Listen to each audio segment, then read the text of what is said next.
So, calorie restriction also delays age-related oxidative damage to DNA. One of the things that has been proposed as a problem with aging is that we have reactive oxygen species being produced in our body, which is causing oxidative damage, which increases our aging process. So they believe that calorie restriction is going to delay that onset. And that proteins and lipids, as evidenced by the decreased tissue concentrations of peroxidized lipids, protein carbonyls, and damaged bases in nuclear and mitochondrial DNA. So they're actually looking into our DNA and seeing what kind of damage is going on when we have calorie restriction. And they're noticing that less damage is going on between a control, or between a calorie restriction and a control. Sirtuins. Now this is very interesting. Sirtuins were found in the worm family when they were studying worms with calorie restriction. And sirtuins are a large and diverse family of enzymes that regulate gene expression. So what they found is that sirtuins are turned on when you're calorie restricted. Sirtuins help to protect our body. Resveratrol, we've heard of this. This is found in red wine. This is our 2-in-1 activator. So it lengthens the lifespan of mice and prevents the age-related deterioration of their motor function. So over time, they've still been able to increase their motor function. Now, they have not been able to reproduce this in humans as of yet, but they are trying to reproduce a drug that activates SIRT1 for humans because they do believe that calorie restriction will not be doable for people to follow, especially when you're doing 20 to 30% of your normal calories. That's a lot. Calorie restriction reduces NF-kappa B. If anybody has been with us before and talked through our inflammatory seminars, you'll know that NF-kappa B is an inflammatory molecule. It's probably, they believe, a SIRT1 dependent process. Calorie restriction also blocks the synthesis of interleukins, which is another inflammatory molecule, and TNF-alpha, more inflammation, and suppresses the activity of COX-2, which we may remember from Celebrex. Celebrex blocked COX-2, and INOS in animal models and in humans. So this is just saying that when you calorie restrict, we decrease our inflammatory reaction in our body. Calorie restriction and the ketogenic diet share two characteristics: reduced carbohydrate intake and a compensatory rise in ketone bodies. Now with these, what they're saying with carbohydrates is not what I think of as carbohydrates. I think of carbohydrates more as fruits and vegetables. They're thinking of carbohydrates as more of your processed foods. I pulled this out because when I was looking at different weight loss plans, a lot of your medical offices are using weight loss plans and calorie restriction programs right now. They're usually 5 to 6 month plans. They do use a meal replacement to help with the calorie restriction. As you see here, just looking down through the nutrition facts, one packet is equivalent to 25% of all your recommended daily nutrients here. Gives you 15 grams of protein, 21 grams of sugars, 2 grams of fiber, 22 grams of carbohydrates, 1 gram of total fat, 300 milligrams of potassium or sodium, 630 milligrams of potassium.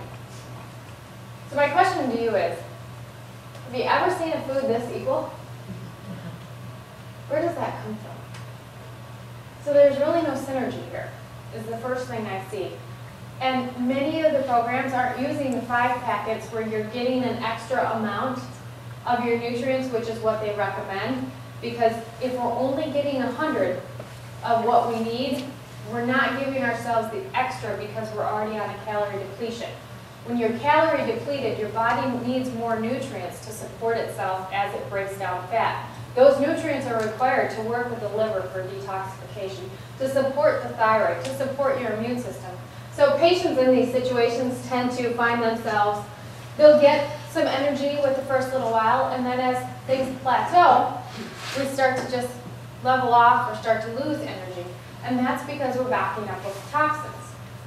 The other issue that most people have been finding is constipation.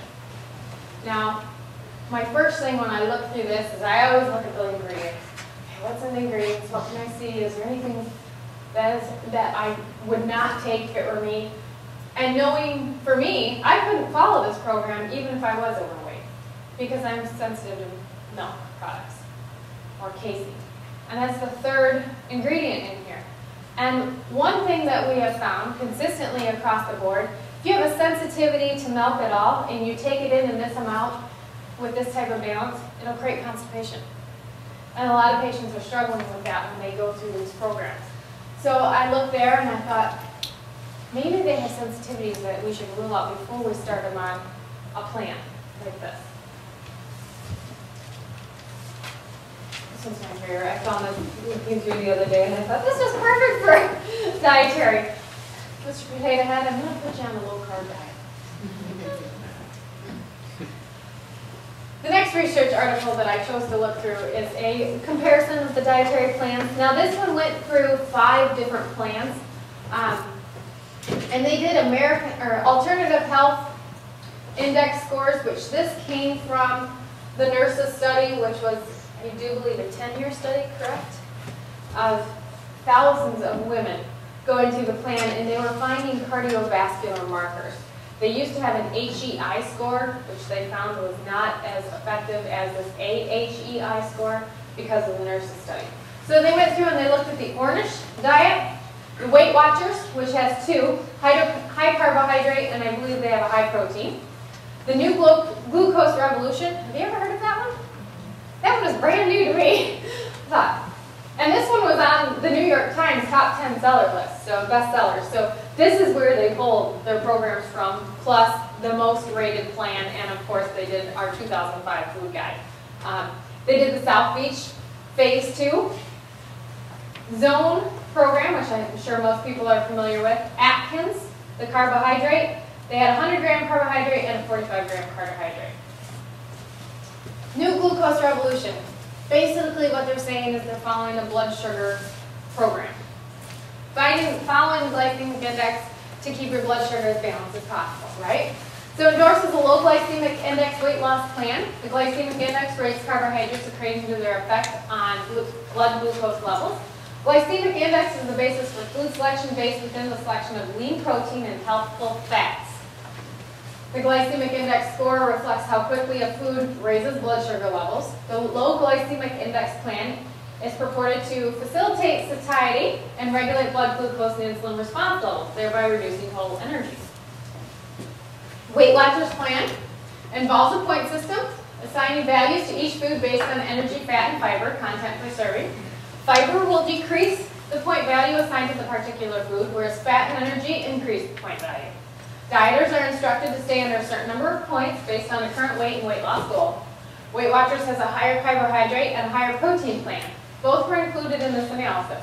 The focus of each plan's food selection is different, allowing for individual preferences. And from what I found on reading on some of these, because you really can't do a lot of studying on these plans unless you're paid for and running the plan. So what I found is when talking with an individual that's gone through it and things, that it really depends on you on which plan you choose. The Atkins plan. The low carbohydrate, high fat diet consisting of 4 phases. The first phase is one that they didn't even include in the study because it's introduction phase. It limits your net carbohydrate intake to 20 grams a day. The Atkins plan refers to fiber and sugar alcohols as non-impact carbohydrates and thus not part of the total carbohydrate count. I really think that's one of the reasons people really like this plan. Who would not want to follow a plan that allows you to have as many sugar alcohols as you can have? Wow, I think that's great. Just kidding.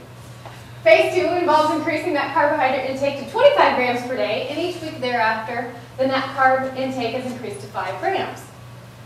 When weight loss ceases, the net carbohydrate intake is decreased by 5 grams, and that's where you want to initiate the weight loss phase, and then you're in lifetime maintenance, okay? Phase 4 is based on the number of grams of carbohydrates needed for weight stability, either 45 to 100 grams per day.